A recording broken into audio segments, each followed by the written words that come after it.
Hello everyone, how are you? I hope you are absolutely fine. So today we'll be talking about loops in C++. In the last video we talked about conditional statements, and in this video we'll be talking about loops. So let's get started. So imagine you want to print numbers from 1 to 100. Will you write cout 100 times? Of course not, right? So what we will do in this case, so if you want to write 1 to 100, just I'm taking an example so that you can understand the concept of loops very easily. So, to write 1 to 100, you cannot just like integer I equals to 1, and then you can say cout 1 or I,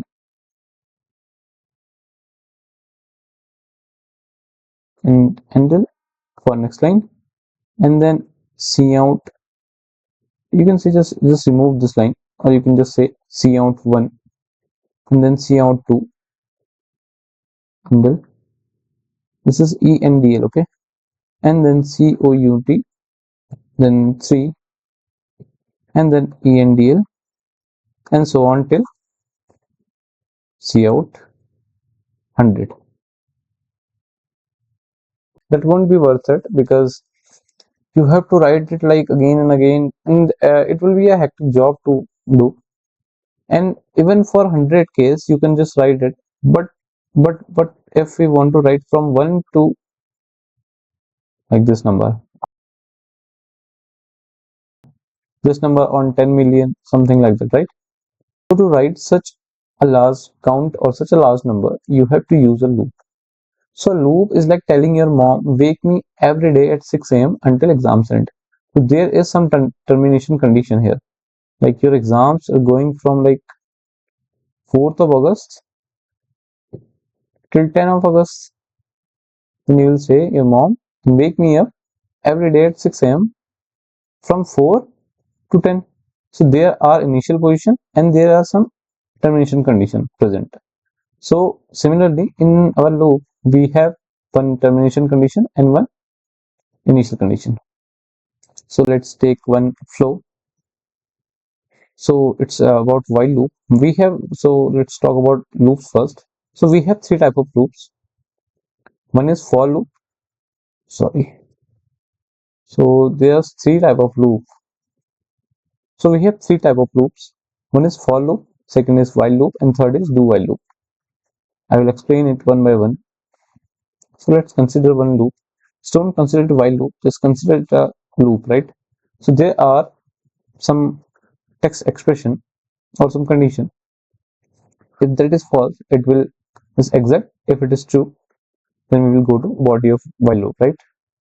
And if we talk about a general loop, right? So how it will be? So there are some condition. If that is false, we will end it. But if that is true, we'll again come to this position. So as you can see, it will just make a loop. So that's why we say it loop. So let's talk about first loop, that is for loop. When you know how many times to repeat, so the basic statement of this loop is when you know how many times to repeat, then we will use for loop. So let's take an example of this loop. So the syntax of for loop is we have to write for, then we have some initialization, and then we have some condition check on it, that like in this case the I should be less than equals to 10. So there is some condition, and then the increment or decrement, whatever it is. So there will be increment or decrement. So that's how a for loop works. So in this case we have initialized I starting from 1 and going till 10, and we are incrementing it. So how the flow works, it will first go to I equals to 1, and then it will go to the this part, the second part, I is less than equals to 10, So if that's the case, or if this satisfies this condition, then it will go to the inside of the loop, right? So we have some expression C out I, so it will just print I, and I is 1. And then again, and then the code will go to I plus plus section, the third one, in which we say decrement or increment. So after this, I plus plus will become 2, right? So I will be 2, and then we will check if I is less than equals to 10 or not. So of course I is 2 and 2 is less than equals to 10.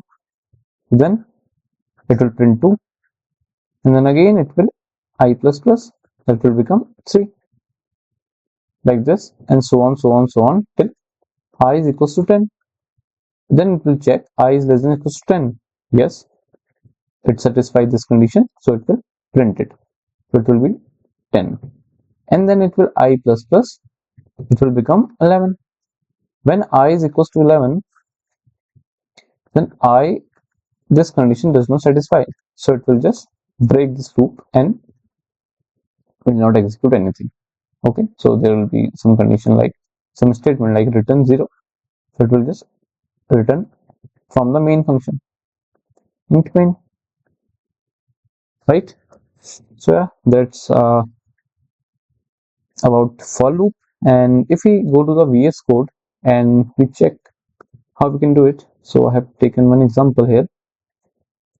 So let's do it from I equals to 1 till I equals to 10, and then we are printing a, and then we can just return 0, just for the syntax purpose.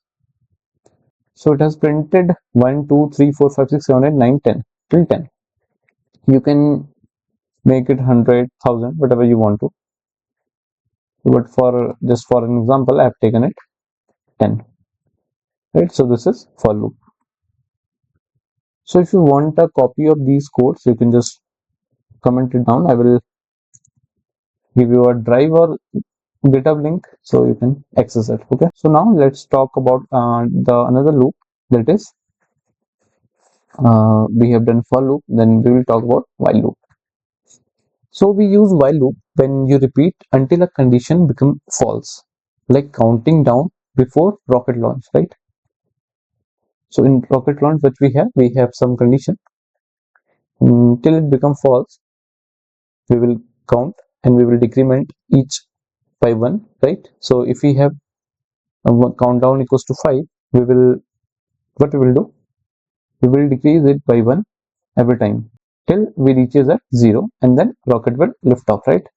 That's what we are going to talk about in while loop, when repetition depends on condition. So as you can see here, we have taken an integer countdown equals to 5. So the condition is countdown is is greater than 0. So this is the condition mean. So we are checking if countdown is greater than 0. Yes, because countdown is 5.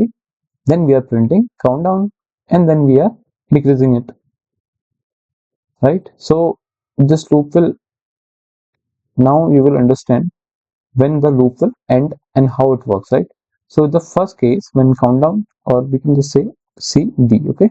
To in a short form, we can just say CD equals to 5, and we check countdown is greater than 0. Yes, satisfies the condition. We can write SC, satisfy the condition. Then we will just print countdown.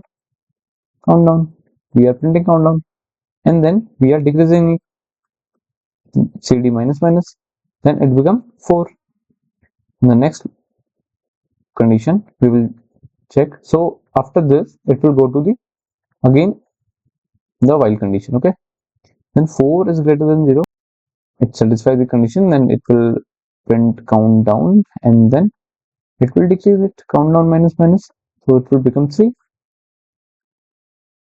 and then it will go again to the while condition, that is 3 is greater than 0. Similar, then 2, and then 2 is greater than 0, and then similar, then 1, and then 1 is greater than 0, and then similar, and you will find I is greater than 0, then it will become 0, and then as the last condition 0 satisfy the condition, right? Because 0 is not greater than 0. So what it will do, it will come out of the loop, it will exit the loop, it will break the loop, and it will just print this line that is left off, right? So we are taking the countdown and we are checking the condition and we are printing it, decrementing it, and then printing left off. So as you can see, we are printing from 5, then 4, then 3, then 2, then 1, and then in the case of 0, it will break this loop and it will print left off. So yeah, that's about while loop. And if we talk about the third loop, that is do while loop. So we use do while when you want code to run at least once even if the condition is false. Let's consider one example. Here, as you can see here, we have taken an integer password and then we are doing some steps and then we are checking the condition. So in this case, the condition is checked at the last of the code, right? We do some work at first. First we do some work. First we do some stuff or do some work,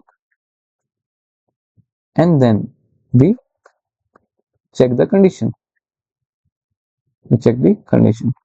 One example of ATM. So you might have visited ATM or a nearby place where from where you withdraw some money. So they ask you, so they say, enter your PIN, right? Enter your 4-digit PIN. In this, you will provide it like 1, 2, 3, 4, something like that. And if that's the case, if that is true, and it will check to your database, if that is true, then it will just show you the next step. Right? But if that's not the case, it will just say incorrect password. And then you will see that in your screen, it will be visible that enter your password again. So you can say that do while loop is working there. It will execute something, then it will check for some conditions while condition. I'm sorry. And as you can see here, I have given some password and I will show you by running it. So it is asking for some password. I will write 1245. That is not equal to 1234. So let's see what will happen. Again, it will ask you to write some password. So I will write some incorrect. That's about the do while. So we have understood loops in this video, and they are the backbone of learning array algorithm and pattern, because these are the main basic concept that you will be learning. So now you know how to use for while and do while loops in C++. In the next video we will be talking about loops, and we will create some patterns like star, pyramids, and modes. So like, subscribe and comment if you are enjoying this DSA journey.